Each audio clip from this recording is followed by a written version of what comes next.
Let's say the quiet part loud, since everyone else has apparently misplaced their voice.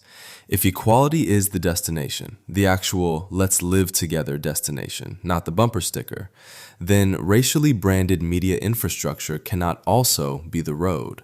You don't dismantle a sorting system by building a prettier version of it and calling that progress.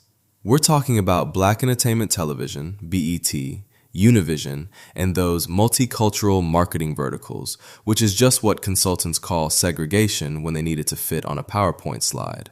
It's time to retire the whole category. Yes, the history is real. In 1980, mainstream TV treated Black audiences like a rounding error. BET was founded because the big three networks acted like Black people didn't buy soap.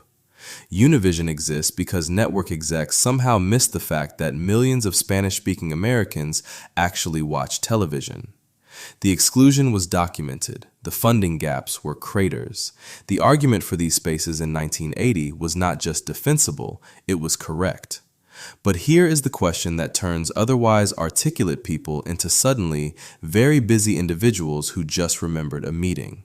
At what point does the workaround become the wallpaper? Take BET. Founded as a corrective, it was sold to Viacom, a massive global conglomerate, for $3 billion in 2001.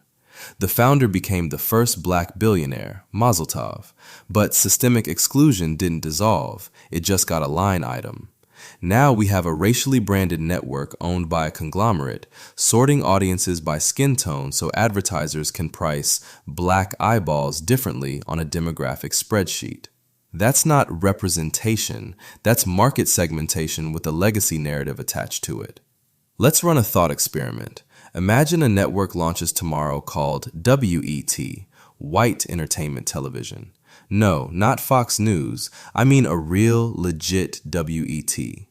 The press release hits. The logo is, I don't know, a boat shoe or a picture of some shit like unseasoned potato salad.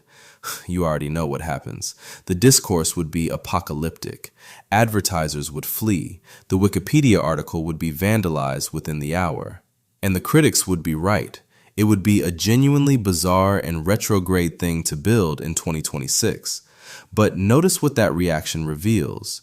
Your gut understands that permanently organizing media around racial identity feels wrong.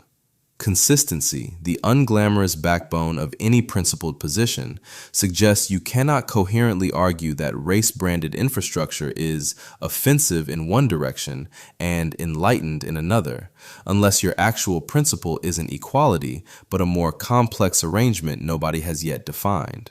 Culturally specific storytelling is not the issue. The TV show Atlanta does things with form and identity that television hadn't figured out how to do yet. The film Reservation Dogs succeeds because Sterling Harjo is a singular talent, not because it was correctly routed to the indigenous programming vertical. Specific stories are great. The problem is organizational. When media is structured around racial identity at the platform level, it stops being a creative choice and becomes a sorting mechanism. It tells creators which door to knock on. It teaches audiences to experience content as ours or theirs before they've watched 30 seconds of it. It tells advertisers how to price audiences. The most charitable reading of race-branded media is that it was emergency infrastructure, a response to a system that failed 50 years ago. Fine. But emergency infrastructure that becomes permanent stops being a solution and starts being a feature of the problem. FEMA trailers are not housing policy, they're a bridge, and the bridge is not supposed to be where people permanently live. The victory condition is a media landscape so competitive and open that a racially branded channel becomes a curious historical artifact, like a water fountain with a sign above it that no longer says anything because the sign became embarrassing and someone finally took it down. Progress is the moment those categories stop being the load-bearing wall. When a show gets made because it's extraordinary and a creator gets funded because their pitch was undeniable.